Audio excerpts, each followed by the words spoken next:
Olá, boa noite. Sejam todos muito bem-vindos ao canal Embarque Imediato, trazendo as últimas notícias do mundo rodoviário.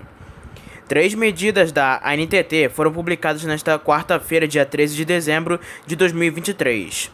2 decisões foram assinadas pelo Superintendente de Serviços de Transporte Rodoviário de Passageiros, o SUPAS.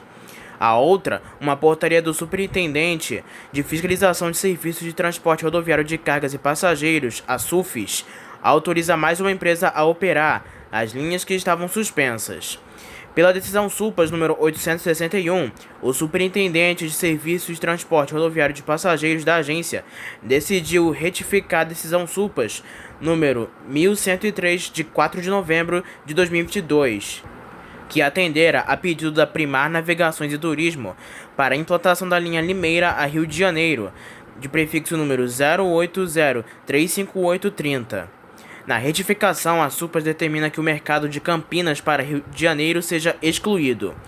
Pela decisão publicada em 2022, a Primar Navegações e Turismo Limitada fora autorizada a atuar na linha com as seções Limeira, Campinas e São José dos Campos, para Rio de Janeiro, Resende, Barra Mansa e Duque de Caxias. Já pela decisão SUPAS número 862, foi atendido o pedido da Real Expresso para modificar a prestação de serviço conforme descrito a seguir. A primeira, suprimir a linha Brasília-São Paulo via Pires do Rio, prefixo número 120688360, e a segunda, implantar a linha Brasília-São Paulo via Pires do Rio, prefixo número 120688300, com as seguintes seções: de Brasília para São Paulo, Vianópolis, Pires do Rio, Caldas Novas, Araguari, Uberlândia, Uberaba, Ribeirão Preto e Campinas. De Pires do Rio e Caldas Novas para Araguari, Uberlândia, Uberaba, Ribeirão Preto, Campinas e São Paulo. De Araguari, Uberlândia e Uberaba para Campinas e São Paulo. De Lusiana para Uberlândia, Uberaba e São Paulo. E por última, de Valparaíso de Goiás para Araguari, Uberaba, Uberlândia e São Paulo. Esta decisão entra em vigor após 10 dias da data de sua publicação. A Cidão Transportes e Turismo Limitada poderá voltar a operar suas linhas no transporte interestadual de passageiros durante o período de 120 dias. A decisão é do Superintendente de Fiscalização de Serviços de Transporte Rodoviário de Passageiros de Cargas e Passageiros da agência, conforme a portaria número 108 do Diário Oficial da União desta quarta-feira, dia 13 de dezembro. A portaria publicada hoje suspende os efeitos de portaria anterior, publicada há quase 50 dias, número 52. Esta portaria, com data de 19 de outubro, determinou que 39 empresas do transporte rodoviário interestadual parassem de operar suas linhas. Na relação completa estão empresas cujas autorizações de operação já haviam anteriormente sido questionadas pela ANTT. Com a liberação da Cidão Turismo, chegam a 11 as empresas que receberam autorização para voltar a operar suas linhas. Nos últimos dias, a SUFIS publicou portarias com o mesmo teor liberando as linhas de outras 9 empresas, sendo elas JS Turismo e Evolução Transportes e Turismo, Transaraxá e Porto Rico, Colito Transporte Rodoviários, Viação Esmeralda e Viação Platina, Reobot, Transbrasiliana Transporte e Turismo em Recuperação Judicial e TPC Transporte e Turismo. A Cidão Transporte e Turismo, assim como as outras 10 empresas beneficiadas pelas portarias publicadas recentemente, serão fiscalizadas no fim do prazo de 120 dias. Quanto ao efetivo cumprimento da resolução ANTT número 4.499 de 2014 e as condições estabelecidas na portaria SUFIS número 052/2023 para reversão da medida cautelar. Vale lembrar que as 39 empresas foram penalizadas pela ANTT por terem sido flagradas em contínuo descumprimento das regulamentações desde janeiro de 2023, sobretudo devido à não submissão dos dados ao sistema de monitoramento da ANTT. Ainda de acordo com as portarias publicadas hoje e nos dias anteriores, em caso de operação parcial das viagens programadas, conforme quadro de horários vigentes, todas as empresas deverão atualizá-los, a fim de não incorrer em novas infrações. Por fim, a contar da publicação das portarias, todas as empresas liberadas a operar suas linhas deverão apresentar no prazo de 30 dias o plano de manutenção dos próximos 12 meses de suas frotas habilitadas, nos termos do artigo 49 da Resolução ANTT 4.770 de 2015. A NTT explicou que as medidas cautelares têm como objetivo abordar situações que envolvem múltiplas infrações e o comportamento inadequado e reincidente de transportadoras, em especial aquelas que não fizeram adequações após fiscalizações de rotina. Essas medidas visam garantir o funcionamento transparente e seguro das operações de transporte interestadual e internacional de passageiros, diz a autarquia federal. A ANTT publicou apenas uma decisão na edição do Diário Oficial da União nesta quinta-feira, dia 14 de dezembro. Pela decisão SUPAS número 863, o superintendente de serviços de transporte rodoviário de passageiros da agência indeferiu e negou o pedido da Amatur Amazônia Turismo Limitada para a conversão da linha Porto Velho a Labreia, no Amazonas, de prefixo número 2290-2200, autorizada por decisão judicial em linha administrativa. A decisão tem por base a súmula número 4 de 16 de junho de 2020, que expressa: os serviços regulares de transporte rodoviário interestadual e internacional de passageiros autorizados judicialmente ou autorizados pela ANTT por força de decisão judicial serão considerados como administrativos quando tenham cumprido todos os requisitos técnicos operacionais exigidos na legislação vigente, desde que a decisão judicial tenha transitado em julgado ou que seja apresentado à ANTT de peticionamento no juízo de pedido de renúncia à prestação da fórmula na ação. A ANTT observa que a Amatur não cumpriu o disposto no artigo 4, caput, da deliberação número 134, de 21 de março de 2018, com o artigo número 1, inciso 5, da deliberação número 254, de 5 de maio de 2020, permanecendo a linha com condição sub judice. Estas deliberações estabelecem os níveis de implantação do Sistema de Monitoramento do Transporte Interestadual Internacional Coletivo, ou Monitrip. Com a negativa, a decisão da ANTT mantém a linha operada pela Amatur em condição sub judice, aguardando decisão judicial. O prefeito de Curitiba, Rafael Greca, enviou à Câmara Municipal o projeto de lei que vai possibilitar a compra de 70 ônibus elétricos por 317 milhões de reais. Pela proposta, os coletivos serão adquiridos pelas empresas com subsídio da Prefeitura, de acordo com o atual contrato de concessão, e permite que os ônibus retornem ao município em 2025, quando se encerra o atual convênio. Por causa disso, serão as empresas a escolher os ônibus e, portanto, não haverá licitação, posto que a compra será privada. Segundo a Prefeitura, para possibilitar a aquisição dos veículos elétricos antes da nova concessão, a proposta da Prefeitura acrescenta 3 artigos da Lei número 12.597, de 17 de janeiro de 2008, que regula o atual contrato do transporte coletivo, que se encerra em agosto de 2025. A estimativa é que a frota comece a ser inserida no transporte público municipal a partir de junho de 2024, nas linhas Interbairros 2 e Ligeirinho. Entre os 70 ônibus estão modelos padrões e articulados, dos quais 16 ônibus modelo padrão, piso alto, em abril, 20 padrões, piso alto, em maio, 14 articulados de piso baixo em junho e 14 articulados de piso baixo em julho e 6 padrões de piso baixo em agosto.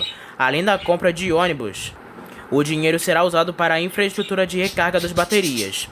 Em nota, a Prefeitura explica como deve ser o modelo de subsídio.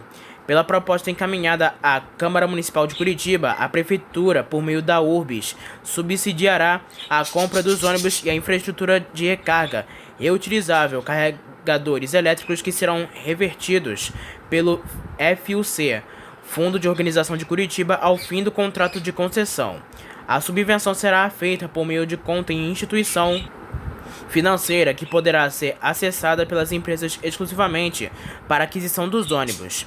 Dessa maneira, não serão pagas às empresas nem a amortização de capital e nem a rentabilidade sobre os ônibus elétricos. Um termo aditivo celebrado entre as empresas e a URBS vai estabelecer o percentual de remuneração pela prestação do serviço e a taxa de utilização da área de garagem. A meta de prefeitura é de que 33% da frota de ônibus da capital paranaense sejam zero emissões até 2030, percentual que deve evoluir para 100% até 2050. A prefeitura ainda diz que a compra de 70 ônibus levará em conta os testes com ônibus elétricos promovidos pela Urbis entre abril e novembro deste ano. Foram avaliados 7 veículos de 4 fabricantes: BID, Volvo, Eletra e Marco Polo. Nos testes realizados nas linhas Interbairros 2 e Inter 2, foram avaliados desempenho operacional, consumo e desgaste de pneus. A Rieger informou nesta terça-feira, dia 12 de dezembro, que opera desde o fim de novembro em forma de testes com uma unidade modelo de ônibus elétrico Azuri A12BR. Segundo a fabricante chinesa, esta primeira fase de testes dura 15 dias e o ônibus circula na linha 42.2 Fonseca e Icaraí Centro. A empresa diz que os testes são feitos a convite da prefeitura. O ônibus é feito na China, mas de acordo com a fabricante foi desenvolvido para as condições operacionais do Brasil.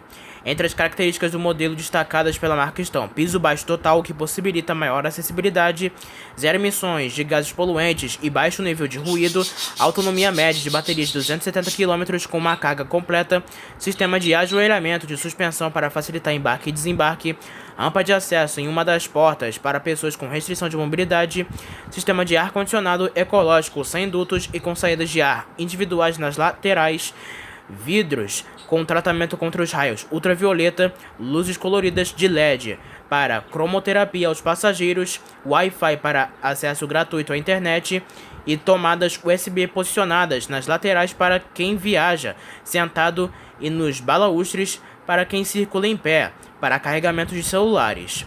A Rieger diz que todos os motoristas e operadores envolvidos receberam um treinamento ministrado pelos instrutores da marca.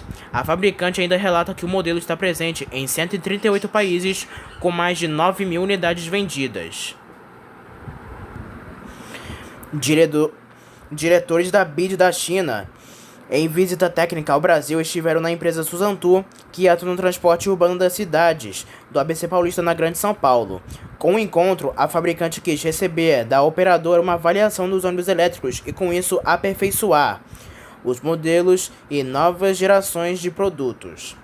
A visita, que ocorreu na semana passada, reuniu o vice-presidente mundial de veículos comerciais da BID, Zhulong Tian, e o proprietário da Suzantur, Claudinei Brogliato, e técnicos da fabricante chinesa e da empresa de ônibus. Também participaram os seguintes executivos da BID: Rui Guiô, diretor de ônibus para as Américas; Hao Win, supervisor de pesquisa e desenvolvimento; Alexandre Liu, diretor de venda; Rafael Furquim, gerente de pesquisa e desenvolvimento; Bruno Paiva, diretor de venda de ônibus; e Li Jiasheng, especialista em projetos. A Suzantur tem 12 ônibus elétricos que foram adquiridos da empresa Itajaí de Campinas, no interior paulista. Deste total, segundo a Suzantur, 6 estão em Diadema, 4 em Mauá e 2 em Santo André.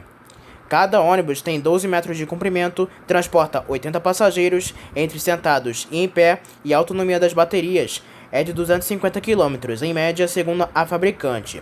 A BID chegou ao Brasil em 2015, quando inaugurou a primeira fábrica de montagem de ônibus 100% elétrico em Campinas, em São Paulo. Em 2017, abriu uma segunda fábrica também em Campinas, para a produção de módulos fotovoltaicos. Para abastecer a frota de ônibus elétricos, a empresa iniciou em 2020 a operação da terceira fábrica no Brasil pelo PIM, o Polo Industrial de Manaus, dedicada à produção de baterias de fosfato de ferro-lítio. Uma quarta fábrica já está sendo preparada. A fabricante chinesa BID lançou em 9 de outubro de 2023 a pedra fundamental em Camaçari, na Bahia, da planta de produção de carros, ônibus e caminhões elétricos no imóvel que era ocupado pela Ford, empresa norte-americana que deixou o complexo industrial. No local, a marca chinesa também vai processar lítio e fosfato de ferro para baterias.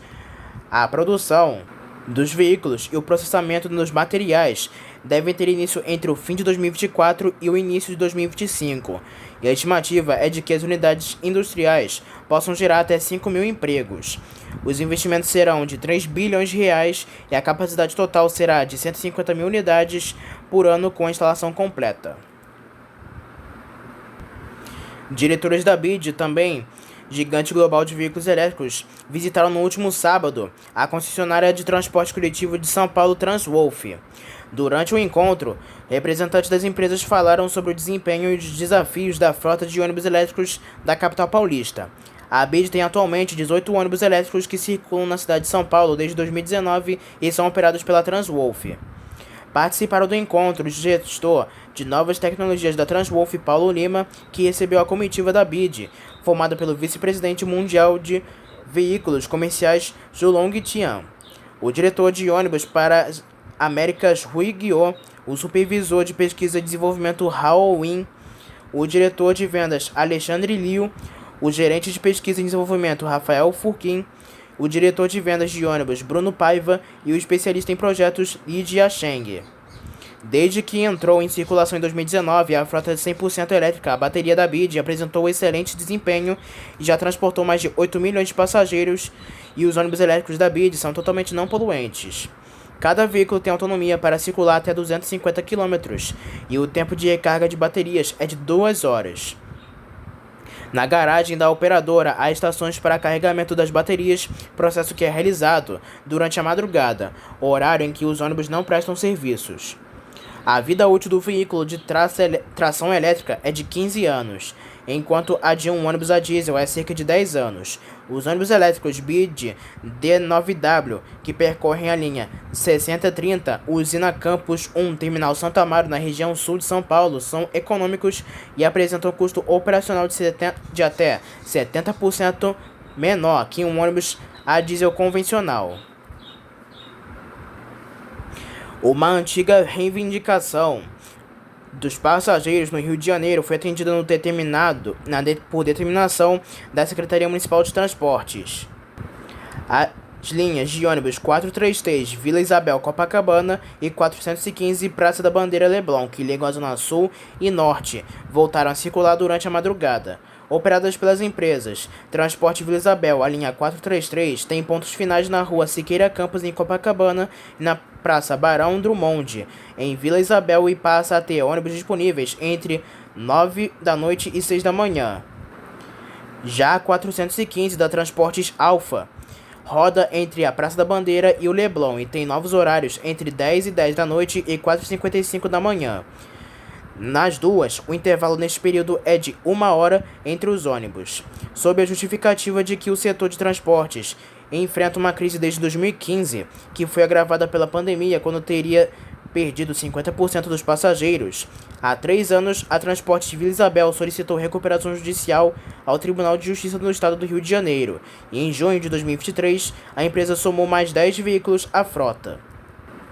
De acordo com a SMTR, todo mês, o plano operacional das linhas de ônibus são revisados com base em dados de demanda por hora, pesquisa de ocupação dos veículos e reclamações recebidas sobre as linhas, e, quando necessário, a quantidade de viagens e o intervalo entre elas são modificados. Após as vendas realizadas para a Copa do Mundo 2022, a Marco Polo voltou a fornecer veículos para a cidade de Doha, no Catar. Dessa vez, foram entregues 30 unidades, sendo 5 ônibus rodoviários Paradiso G8 1200 para o Dealer Volvo Damasco e 25 micro-ônibus Volare Fly 9 para 2 operadores de transporte da capital. Os 5 Paradiso G8 e 15 micro-ônibus Volare Fly 9 estão sendo usados para o transporte de funcionários de uma empresa de energia e petroquímica. Os outros 10 Volare Fly 9 estão operando no transporte escolar. Segundo Ângelo Ozelami, coordenador comercial mercado externo da Marco Polo, as exportações para mercados e países no exterior vêm retomando gradativamente para Marco Polo, fruto de um trabalho iniciado antes da pandemia, de estreito relacionamento com os clientes e que está permitindo que as vendas voltem a acontecer. Nos 9 primeiros meses deste ano, a empresa exportou 1.055 unidades, com destaque para países como Catar, no Oriente Médio. Ao todo, foram 168 veículos para mercados, como os países da América do Sul, África e Oriente Médio, com crescimento de 93,1% em relação ao mesmo período do ano passado. Os 5 ônibus Paradiso G8.200 têm 12,5 metros de comprimento, chassi Volvo B11R e capacidade para transportar 45 passageiros sentados em poltrona semileito, todas com tomadas USB e porta-copos. Por sua vez, os Volares Fly 9 têm 9,15 metros de comprimento e capacidade para 31 passageiros sentados. A Expresso União, empresa do grupo Comporte, segue sua renovação de frota com mais o novo lançamento Buscar. Trata-se do Buscar VistaBus 365 NB1 Mercedes-Benz Euro 6. O flagrante exclusivo é do canal Saulo Basílio, que mostra semanalmente o movimento de ônibus na fábrica da Buscar em Joinville. O número de ônibus adquiridos não é conhecido. O que chama atenção é o coletivo na cor cinza, como surgiu com os DDs Buscar. Depois de iniciar a frota no final de semana com os novos ônibus articulados do BRT Rio, os passageiros precisaram ter paciência na manhã da última segunda-feira, dia 11, com fila, demora na circulação dos ônibus e atrasos. A estação do BRT Malto Alto, no bairro de Guaratiba, uma das mais movimentadas do corredor expresso, houve espera de até 1 hora para o embarque. Nesta segunda, em entrevista ao Bom Dia Rio, o prefeito do Rio de Janeiro admitiu erros na operação e pediu desculpas à população. Certamente, o nosso time errou no planejamento nessa manhã. Não tem jeito. As broncas fofas do prefeito já foram distribuídas pela manhã e continuarão sendo distribuídas ao longo do dia, diz o prefeito. A estação Malto Alto passa por reformas desde o ano passado, depois de um incêndio. Uma estrutura provisória atende os passageiros até que um terminal mais amplo seja concluído. Agora falamos sobre as últimas ocorrências do mundo rodoviário. Um acidente envolvendo um caminhão e um ônibus escolar chamou a atenção na manhã desta última terça-feira, dia 12, na BR-110, no município de Areia Branca, no interior do Rio Grande do Norte. A Polícia Militar do Rio Grande do Norte informa que o acidente ocorreu na entrada da cidade e que o coletivo seguia apenas com o motorista. O ônibus seguia viagem para buscar os alunos em um bairro para conduzi-los à escola. O condutor do ônibus informa que o sol teria atrapalhado sua visão e que o mesmo não viu o caminhão parado no acostamento. Apesar do susto e do prejuízo material, não houve feridos. No Ceará, um ônibus do Expresso Guanabara acabou tendo um tanque de combustível furado quando seguia viagem no centro de Itapipoca na manhã da última terça-feira, dia 12. O coletivo, que fazia a linha Jericoacoara a Fortaleza, acabou parando após passar no trilho da Avenida Duque de Caxias, com vazamento de óleo diesel. De acordo com o Corpo de Bombeiros, todos os passageiros precisaram desembarcar por medida de segurança. Agentes da Prefeitura de Itapipoca providenciaram areia como forma de se evitar um acidente maior na região. A empresa de ônibus precisou disponibilizar outro coletivo para que seus clientes pudessem seguir viagem em segurança. Um micro-ônibus acabou totalmente destruído após pegar fogo na tarde da última terça-feira, dia 12, quando seguia viagem em uma estrada rural na cidade de Iraí, no interior do Rio Grande do Sul. De acordo com o Corpo de Bombeiros, agentes da cidade de Frederico Westphalen atenderam a ocorrência. Segundo a corporação, apenas o motorista estava a bordo e não se feriu. Um incêndio de grandes proporções atingiu na madrugada desta quarta-feira, dia 13, a garagem da empresa Moriá Transportes, localizada no bairro Laranjal, em São José do Ribamar, na região metropolitana de São Luís, no Maranhão. De acordo com o Corpo de Bombeiros do Estado, ao menos 23 ônibus que estavam no local acabaram destruídos pelo fogo. Na garagem havia outros 9 ônibus e 2 vans que não foram atingidas pelas chamas. A causa do incidente segue sendo analisada conforme as autoridades. O alto volume de materiais infláveis como plásticos, espumas e pneus contribuíram para a propagação das chamas. Bandidos acabaram incendiando um ônibus na manhã desta quarta-feira, na rua Alto da Serrinha, no bairro Alto José Bonifácio, na zona norte do Recife, chamando a atenção de moradores e autoridades. O local do incêndio é próximo ao terminal de ônibus do bairro, onde os coletivos atendem a região da zona norte do Recife. De acordo com o Corpo de Bombeiros, A corporação acabou acionada por volta de 11h10 da manhã e às 11h50 as chamas foram controladas. Segundo a corporação, apesar do susto, não houve feridos. O Sindicato das Empresas de Transporte de Passageiros de Pernambuco não se manifestou até a publicação desta reportagem. Um ônibus rodoviário da Rápido Federal acabou pegando fogo na manhã desta quarta-feira na altura do quilômetro 30 da BR-242 em Barreiras, no interior da Bahia.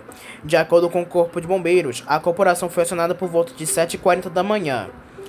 O coletivo seguia no sentido Luiz Eduardo Magalhães sem passageiros. O motorista disse aos militares que o fogo se iniciou no motor. O condutor tentou apagar as chamas, porém o fogo acabou destruindo todo o ônibus. O motorista não teve ferimentos. Agentes da Polícia Rodoviária Federal também atenderam a ocorrência. A causa do incidente segue analisada conforme as autoridades. Um acidente com um ônibus da Catedral Turismo deixou 2 motoristas mortos e cerca de 15 feridos na madrugada desta quinta-feira, dia 14, como informa a Polícia Rodoviária Federal. De acordo com a corporação, o acidente ocorreu na altura do quilômetro 106 da BR-050 no município de Uberaba, no Triângulo Mineiro. O motorista e o auxiliar acabaram presos às ferragens e morreram no local, após o ônibus colidir na traseira de um caminhão. Dos 43 passageiros a bordo, ao menos 15 ficaram feridos. Agentes do Corpo de Bombeiros e do Serviço de Urgência do SAMU atenderam a ocorrência. As equipes da concessionária Eco 050 também atenderam a ocorrência. A causa do acidente segue analisada conforme as autoridades. Um ônibus urbano da Aviação Redentor acabou pegando fogo na tarde desta última quarta-feira na Estrada dos Bandeirantes, na zona oeste do Rio de Janeiro. Apesar do susto, não há informações sobre feridos. A empresa segue alvo de reclamações de clientes de passageiros com o ônibus apresentando problemas envolvidos em acidentes e incidentes. Moradores registraram através das redes sociais o momento em que o coletivo é consumido pelas chamas.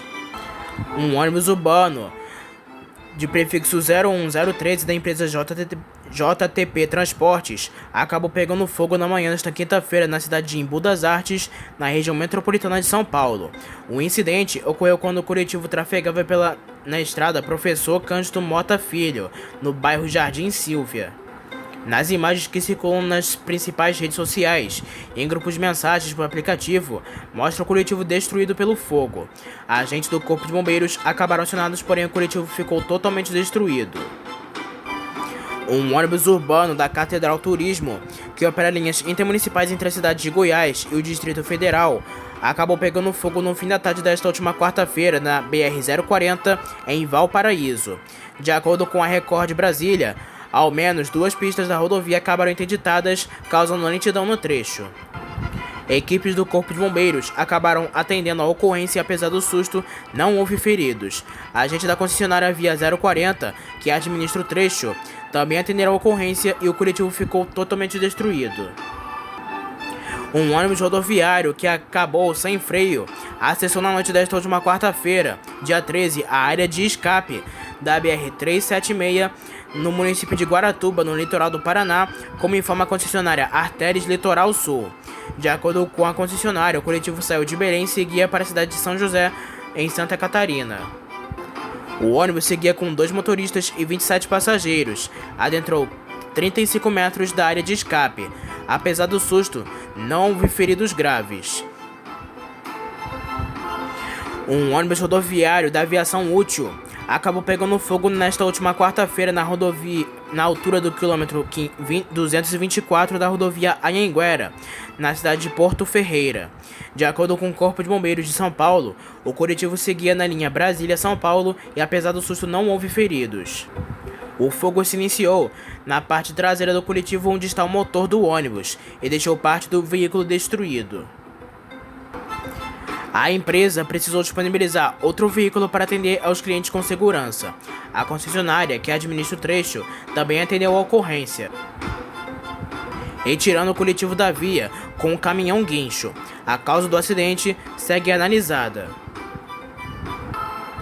Uma colisão entre um ônibus rodoviário e uma carreta deixou o motorista do coletivo morto na madrugada desta quinta-feira, dia 14, na BR-369, na cidade de Uraí, na região norte pioneiro do Paraná, como informa a Polícia Militar Rodoviária. De acordo com a corporação, o ônibus seguia de Ourinhos com destino até a cidade de Londrina, quando acabou batendo na traseira da carreta. Ao menos 2 passageiros apresentaram ferimentos e precisaram ser encaminhados para um hospital de Cornélio Procópio. O motorista do caminhão e o acompanhante não ficaram feridos. A causa do incidente segue analisada.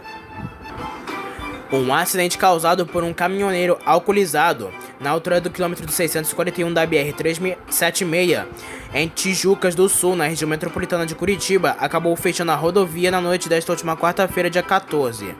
De acordo com a PRF, a interdição ocorreu no sentido Santa Catarina. O acidente envolveu 2 caminhões e um ônibus da aviação catarinense. Apesar do susto, não houve feridos. O caminhoneiro, que não teve a identidade revelada, acabou encaminhado para a delegacia. A causa do acidente segue analisada. Um passageiro identificado como Marcos Domingos dos Santos acabou detido na tarde desta última quarta-feira, após quebrar o espelho retrovisor de um dos novos ônibus articulados do sistema BRT Rio, no terminal Alvorada, na Barra da Tijuca, na zona oeste da capital.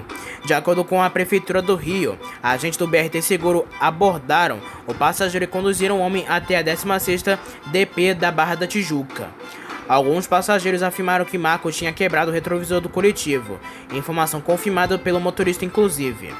O condutor afirmou que ele se recusou a abrir a porta do ônibus no meio da rua, como Marcos tinha solicitado. A prefeitura afirma que desde junho de 2021 já foram feitas mais de 2.700 prisões por roubo, furto, vandalismo, dano ao patrimônio, desacato e importunação sexual. Um grave acidente envolvendo um caminhão e um ônibus da aviação Garcia deixou cerca de 25 pessoas feridas na altura do quilômetro 11 da PR-444 em Arapongas. De acordo com o Corpo de Bombeiros do Paraná, a colisão ocorreu na madrugada desta terça-feira no norte do Paraná. Agentes do Serviço Integrado de Atendimento ao Trauma e Emergência e do Serviço de Urgência Móvel do SAMU atenderam a ocorrência. O ônibus fazia a linha Foz do Iguaçu Campinas, quando o motorista bateu na traseira do caminhão que seguia no sentido Arapongas. Ao menos 3 pessoas apresentaram ferimentos graves, com fraturas e traumatismo crânioencefálico, enquanto outras 22, sofreram ferimentos leves. O motorista da aviação Garcia acabou preso às ferragens e foi resgatado com fratura exposta na perna e foi levado para um hospital da região. As outras 22 vítimas em estado grave estavam no andar superior do coletivo. O caminhoneiro escapou ileso do acidente, mas a carga de madeira que ele transportava ficou espalhada na rodovia.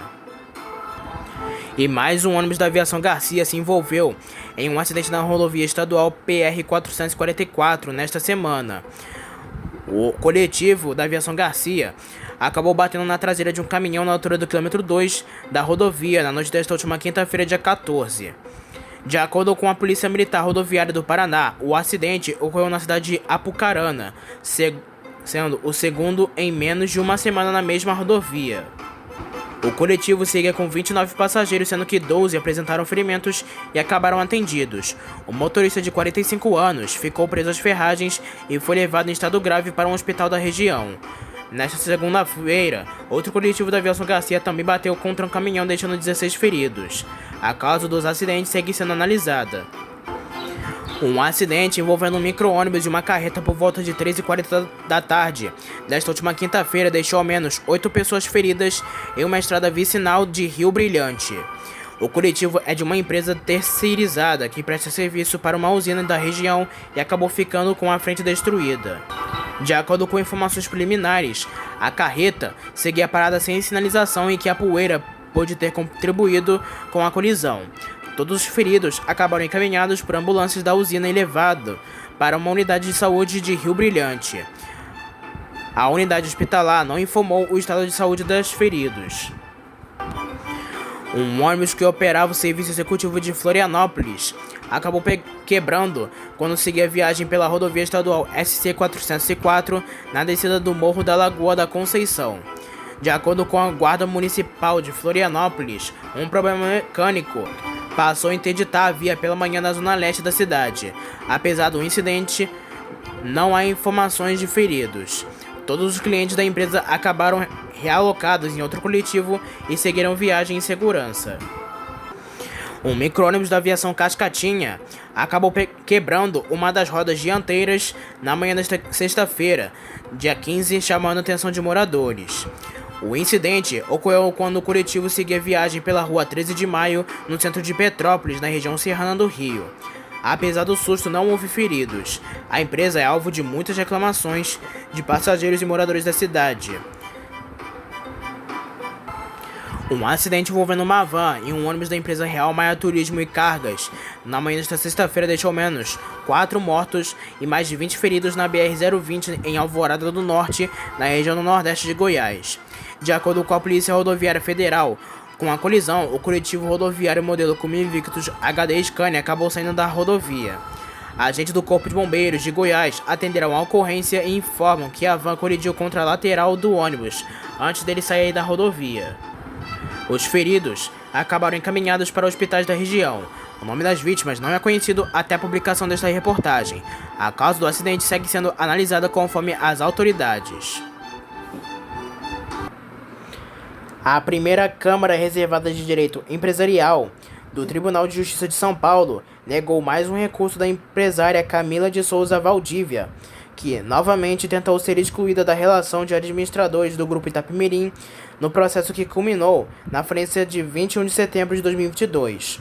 A decisão que inadmitiu um novo recurso foi publicada nesta sexta-feira, dia 15 de dezembro.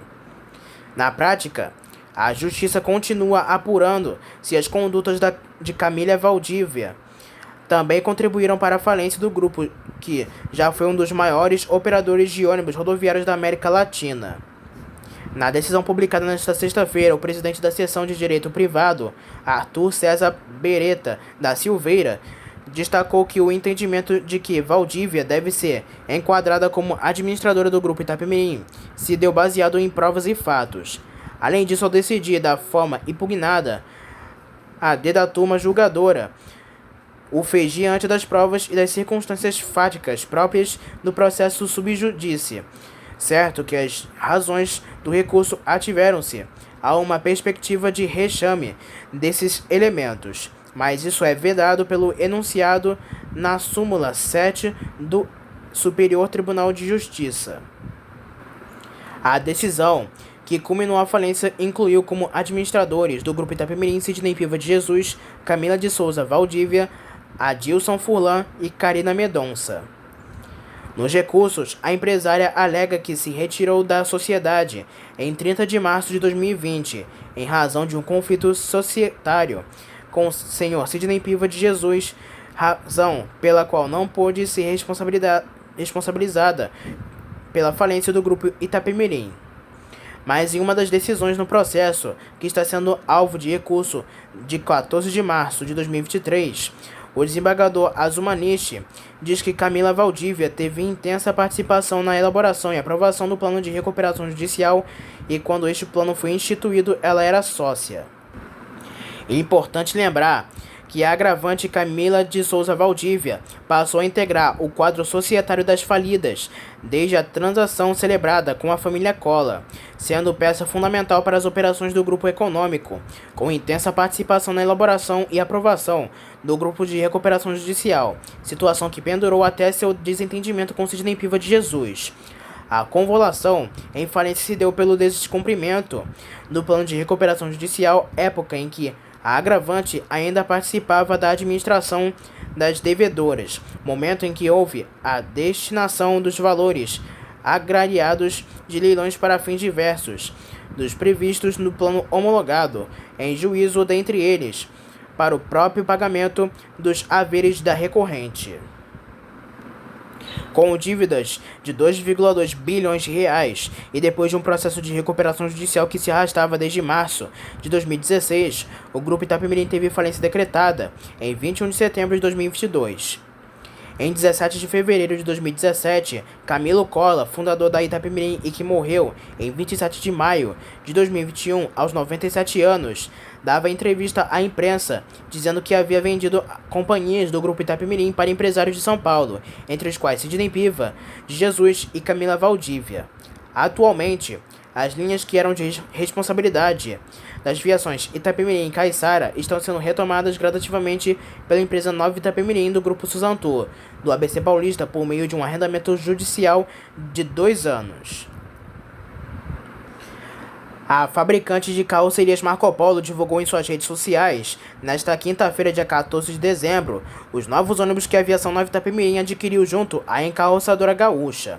Segundo a publicação, que também foi compartilhada no site viajante da própria Marco Polo, foram adquiridas 40 unidades do modelo Paradiso G8 1800DD.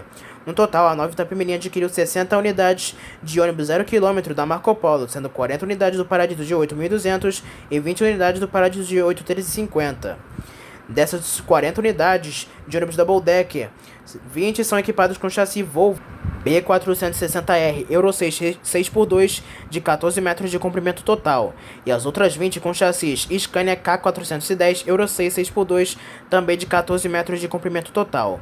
Os novos Paradiso G8 1800DD da Nova Itapemirim têm capacidade para 54 passageiros, sendo 46 no piso superior, em poltrona semileito, e 8 no piso inferior, em poltronas leito-cama, todas com tomadas USB, cintos de segurança retráteis, cortinas de privacidade, descansa-pés e pernas e porta-copos.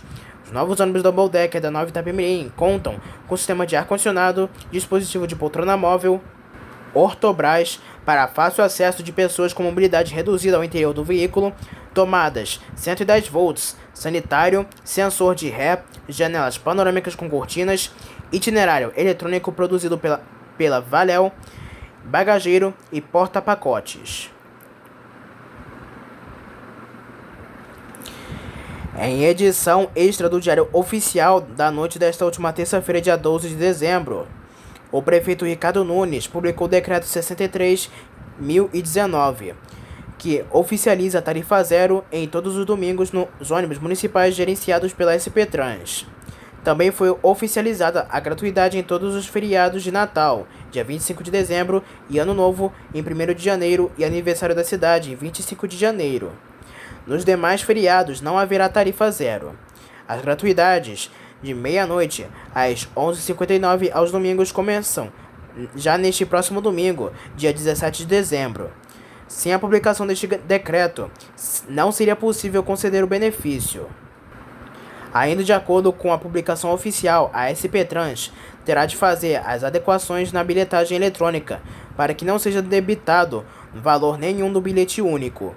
O decreto determina que todos os usuários terão de passar pelas catracas para, segundo o texto oficial, possibilitar o controle de volume de passageiros das respectivas linhas. Lembrando que a gratuidade é só nos ônibus gerenciados pela SP Trans, os municipais de São Paulo.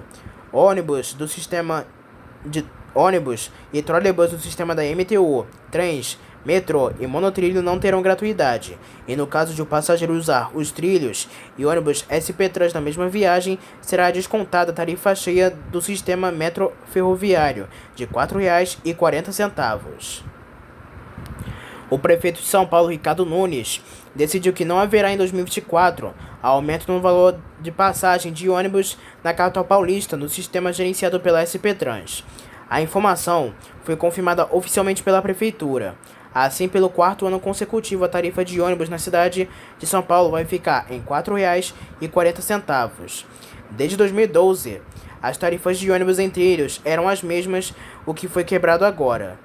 Após reunião conjunta na manhã desta quinta-feira entre representantes da área de transporte da Prefeitura de São Paulo e do governo estadual, a administração municipal informa que não fará correção nas tarifas dos ônibus, que será mantida em R$ 4,40. A Prefeitura ressalta que não há qualquer impedimento técnico na gestão de tarifas distintas entre os serviços de ônibus, metrô e trens, como já ocorrera em anos anteriores. A atual gestão mantém o empenho em incentivar o transporte coletivo responsável pela locomoção de 7 milhões de pessoas por dia e que não sofreu reajuste nos últimos 3 anos. Já o governador Tarcísio Freitas vai aumentar o valor das passagens dos trens monotrilho e metrô de R$ 4,40 para R$ 5 no dia 1º de janeiro de 2024, rompendo anos de tarifas em conjunto entre ônibus e trilhos. O anúncio extraoficial do governador causou mal-estar e descompasso no bilhete único vai pesar no bolso do passageiro. A Prefeitura de São Paulo separou no projeto do orçamento para 2024 R$ 5,1 bilhões para subsidiar o sistema de ônibus gerenciado pela SP Trans. Nesta terça-feira, dia 12 de dezembro, o governo de Goiás encaminhou à Assembleia Legislativa um projeto de lei visando criar um mecanismo de garantia pública para o pagamento regular do subsídio estadual destinado à complementação da tarifa do transporte coletivo. O controle desse subsídio será realizado através do Sistema Integrado de Transporte da Rede Metropolitana de Transporte Coletivo da Grande Goiânia. Segundo a proposta, em situações de inadimplência total ou parcial, os recursos poderão ser retirados de uma conta específica vinculada ao Tesouro Estadual. Esses recursos provêm de transferências realizadas pela União ao Fundo de Participação dos Estados e são direcionados às empresas de transporte. A elaboração do projeto foi conduzida pela Subsecretaria de Políticas para a Cidade e Transportes, vinculada à Secretaria-Geral de Governo. Entre janeiro e outubro do ano em curso, o investimento total do CIT RMTC foi de R$ 301.650.436,98, com um repasse mensal médio de R$ 30.165.043,69. O estado de Goiás destina mensalmente mais de R$ 12,4 milhões para a manutenção do sistema. A tarifa do transporte coletivo, que engloba o Sistema Único, incluindo o eixo Anhanguera, está fixa em R$ 4,30 para os usuários, enquanto o valor do subsídio corresponde a R$ 3,28. Adriano da Rocha Lima, secretário-geral de Governo e presidente da Câmara Deliberativa do Transporte Coletivo, destaca que a mudança legal proposta visa criar um mecanismo de garantia pública baseado no direito de crédito do Estado de Goiás. Isso assegurará o pagamento regular do complemento tarifário às concessionárias do CIT RMTC. Adriano enfatiza, abre aspas, estamos propondo uma reestruturação que corrigirá a participação dos municípios envolvidos na RMTC, garantindo o pagamento dos subsídios para as empresas que atuam no transporte coletivo da região metropolitana. Isso demonstra seriedade com o serviço e respeito ao usuário. Fecha aspas. Miguel Ângelo Princinotti, subsecretário de Políticas para a Cidade de Transportes, destaca as vantagens da mudança, enfatizando a estabilidade financeira para a manutenção do benefício à população. Ele ressalta que, caso o Estado enfrente dificuldades para pagar o subsídio, a conta garantia será acionada, permitindo às empresas obterem taxas de juros mais baixas e custos menores da capital para seus investimentos. A Justiça do Rio de Janeiro concedeu nesta terça-feira, dia 12 de dezembro, liminar que autoriza a empresa Maravilha a retirar temporariamente de circulação em Itaboraí, no Rio de Janeiro, os ônibus gratuitos Laranjinhas, como são popularmente conhecidos. A liminar expedida pelo Tribunal de Justiça do Rio de Janeiro foi obtida pela operadora dos veículos tarifa zero, após recorrer em segunda instância, já que no primeiro momento a Justiça havia dado ganho de causa para a Prefeitura, que através do prefeito Marcelo Delarone disse que vai recorrer.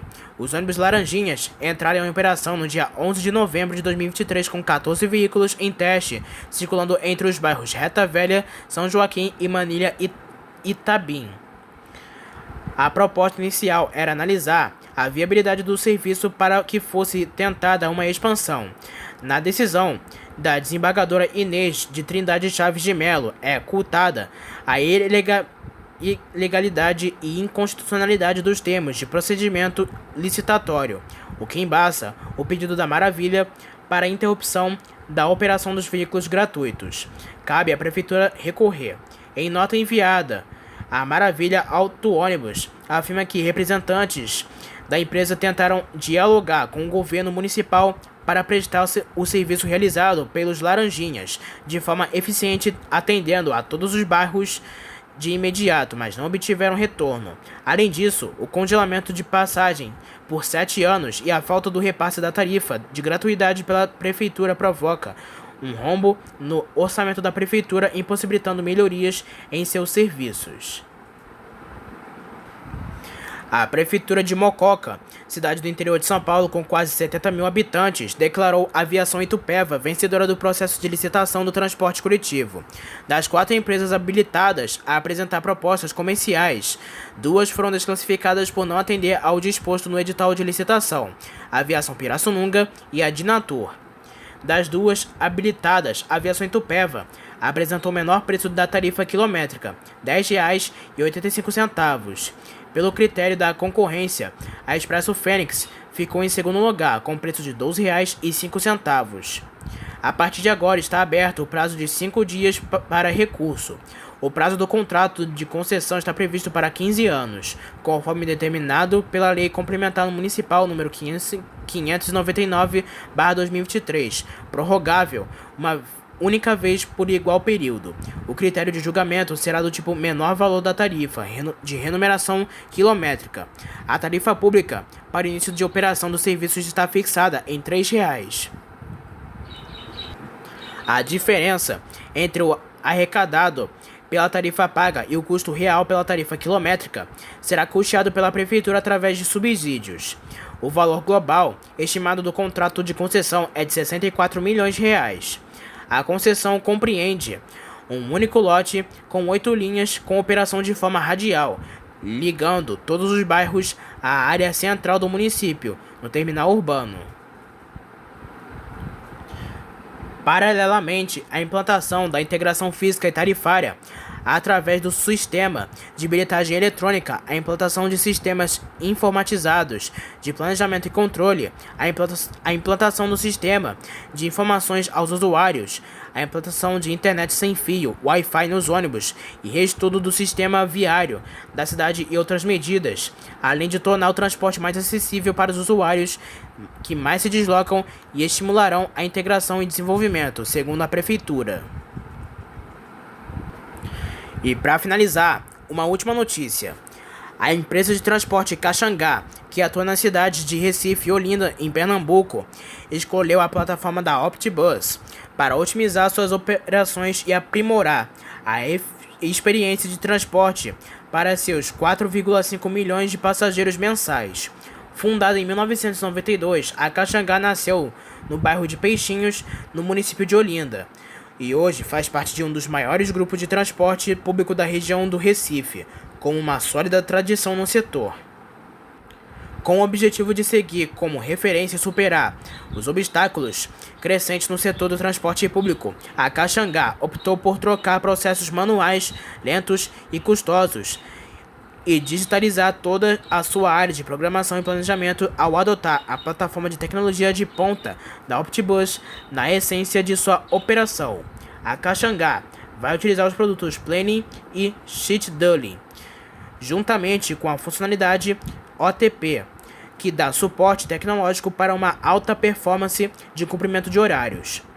Com a solução nativa na nuvem da Optibus, o setor de planejamento da empresa será capaz de realizar diversas otimizações na operação de maneira muito rápida e precisa por conta da inteligência artificial e dos algoritmos otimizados oferecidos pela plataforma.